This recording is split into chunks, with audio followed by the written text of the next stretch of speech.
Minutes. The title of his speech is Let's Meet the Warrens. Let's welcome.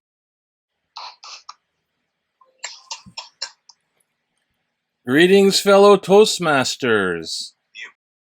What? Okay. Greetings, fellow Toastmasters. Yes, I thought I'd introduce a short biography of this couple, and there seemed to be just a very nice couple. Everyone who's ever met them basically said they're good people. They're really nice. They're a nice couple.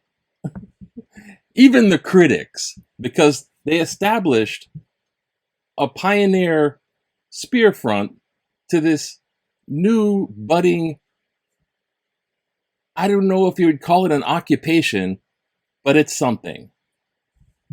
So let me get right to this. First off, I want to show you them in person. Here is the Warrens. Welcome and meet Ed and Lorraine Warren, who for 50 years were America's leading demonologists. Yep, that's right. And that just means they went around in different places and hunted ghosts in people's houses. They are both Catholic. They met when they were 16 years old at a movie theater that Ed worked at.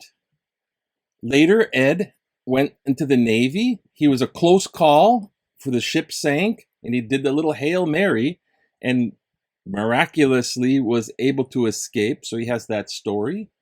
After the Navy, he was in art school, and honestly, he's not that good. See some of his paintings. But he and Lorraine had gotten married, and they went in a really interesting door-to-door way selling his paintings. What he would do is he would go find out the haunted houses. He would paint the house. You know, spooks coming out, the scraggly trees and all that. He would take the painting, hand it to Lauren, and she would go up to the door, knock, knock. Here, my husband likes to paint haunted houses. Here's a painting he would like you to have. Thereby putting a foot in the door, almost literally, and they're talking about, oh yeah, we have these occurrences. And then they would jump in, hey, you know what? You might have a demon infestation. We want to investigate and help you out. This all sounds kind of crazy, and maybe it is. A little background. When Ed was about 5 years old, he said that he lived in a haunted house. When he was a child, he would see a little glowing thing coming out of the closet at the bedroom, and it would turn into the face, apparently, of the former landlord.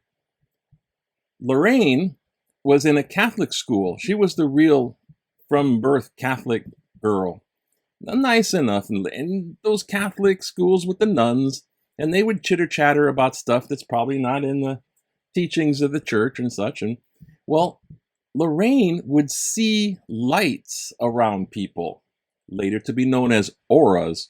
And one time it said, the story is, there was the Mother Superior and the other nuns, and she said, you know, that lady, the lesser nun, has more lights than the Mother Superior nun, and it got her in trouble. Anyhow, so their common interest got them going door to door with the paintings. Now, after every case, they would write books, and the books became lectures at universities, And they became the leading demonologists in America from the 50s all the way to the 90s. And if that's not impressive, Ed was one of the top 7 demonologists. He was the only one who wasn't clergy. Now, that might just seem, oh, mic drop, that's impressive, if, ghost hunting. But there's a little twist. They had a message, and their message was this: it's not safe to play with Ouija boards and tarot cards. And that's the message they're putting out. They're giving away their paintings. They didn't charge their customers. So how did they haggle a bunch of money and have this become very ludicrous? Ludicrous. A good pun. But lucrative would be the thing. It made them a lot of money. These stories are become well known, and you might notice the names of some of these cases: Amityville Horror, The Conjuring, which is the Perrin families. These have become major motion pictures. Each major motion picture is selling for making about $300 million. This is a lot of money, and they had the rights and all that. So I watched some videos about critiques. All of a sudden, I'm trying to learn more, and I'm like, the critiques. And you know what? There are so many critiques. The Amityville's a hoax. They made it up to try to get the guy off the hook. They made up the demon story. The lawyer made it up over bottles of wine with the Lutzes who pretended to run out of the house. It's a hoax. The other one, the Perrin family, or the one in the UK, the Warrens weren't even invited to these things. They showed up at the UK haunting. There's a UK one. They showed up and they're like, okay, yeah, nah, you can't come in. They weren't even in that too. They weren't even involved. The Conjuring, which is a recent movie, they had no part in that.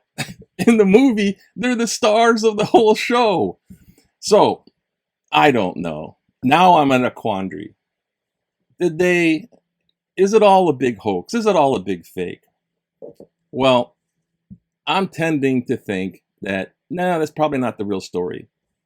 They were Catholic, and in the Catholicism, you're not supposed to do the Ouija board. They think they're putting out a good deed. They're helping the people. They believe that the ghosts are not ghosts, but demons, and they're warning people. They're helping them. And in the end, they just perpetuated their own interests. And I don't know about fabrication. Maybe Ed had a little bit to do with that. He had people that were authors write the books and make up stories. But hey, a little fudging to get the warning across and helping out a lot of people. So it's an iffy. I leave it to you to decide if that is the case. But the main takeaway for me is that in dealing with the other side, as far as contacting ghosts for profit or knowledge of the future, it ain't the little girl rolling that ball. It's something evil, if anything. So you be the judge. Just a little food for thought, and to welcome you to meeting who the Warrens, Ed and Lorraine. Thank you. Thanks. Boy, that was a turn. Demonologists who make a bunch of money.